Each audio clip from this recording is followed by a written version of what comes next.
সকালবেলা ঘুম থেকে উঠে দেখি মায়ের অর্ধেক রান্নাবান্না প্রায় শেষের দিকে। তো আমি ওঠার পরে এরপর নাস্তা করে নিলাম। মাকে বললাম, এত তাড়াতাড়ি রান্না করে নিলে? মা বলছে, হ্যাঁ রান্না করে নিলাম, তুই ঘুমাচ্ছিস সেই জন্য এ ফাঁকে রান্নাটা সেরে নিলাম। আসসালামু আলাইকুম, কেমন আছেন সবাই? তো এই তো এটা আমি ইটালি থেকে আসার পরের দিন সকালবেলা।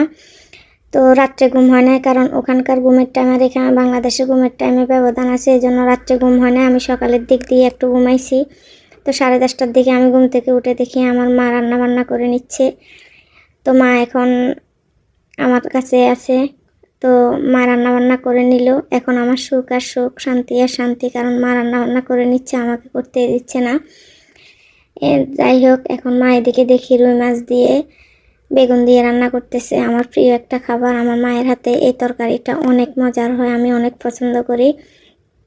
এই বেগুন তরকারিটা না অনেক মজার হয় আমার মায়ের হাতে। তো আবার আরেকদিকে গরুর মাংস রান্না করতেছে। এই তো গরুর মাংসের সাথে আলু দিবে। তো এখানে মাংসটা কষানো হচ্ছে এখন। তো মার সাথে গল্প করতেছি, সাথে একটু ভিডিও করলাম। মাকে বললাম, মা আমি ঘুমে থাকা অবস্থায় রান্না করে নিচ্ছেন বাবা, আমার তো এখন সুখ আর সুখ শুধু।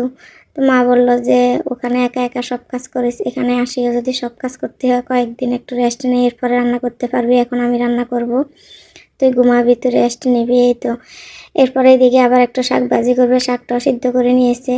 এই তো এখানে আলু দিয়ে দিল, এরপর জল দিয়ে ধনিয়া পাতা দিয়ে দিছে। আমার মায়ের রান্না মাশাআল্লাহ অনেক মজার, আলহামদুলিল্লাহ। আসলে সব মায়েদের রান্নাই মজার, আমার কাছে মনে হয় আমার মায়ের রান্নাটা অনেক বেস্ট, আলহামদুলিল্লাহ। তো ওইদিকে আবার মা আমার জন্য কিছু ড্রেস সেলাই করে রাখছিল, তো আমাকে নামিয়ে দিচ্ছে। তো আমি দুইটা দেখতেছি কেমন হয়েছে সেলাইটা। তো সেগুলো নিয়ে মায়ের সাথে কথা বলতেছি, আবার দেখতেছি। তো ড্রেসগুলো সেলাই আসলে অনেক সুন্দর হয়েছে, তো আরও অনেক ড্রেস সেলাই করছে, আমি আস্তে আস্তে দেখাবো।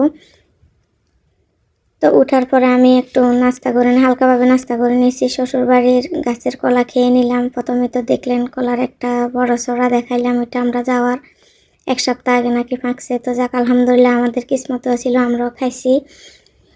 এই তো এইদিকে এই ড্রেসটা আমার অনেক পছন্দের। বাটিক জামাগুলো আসলে অনেক ভালো লাগে, বিশেষ করে গরমের দিনে এই জামাগুলো পরতে অনেক আরাম।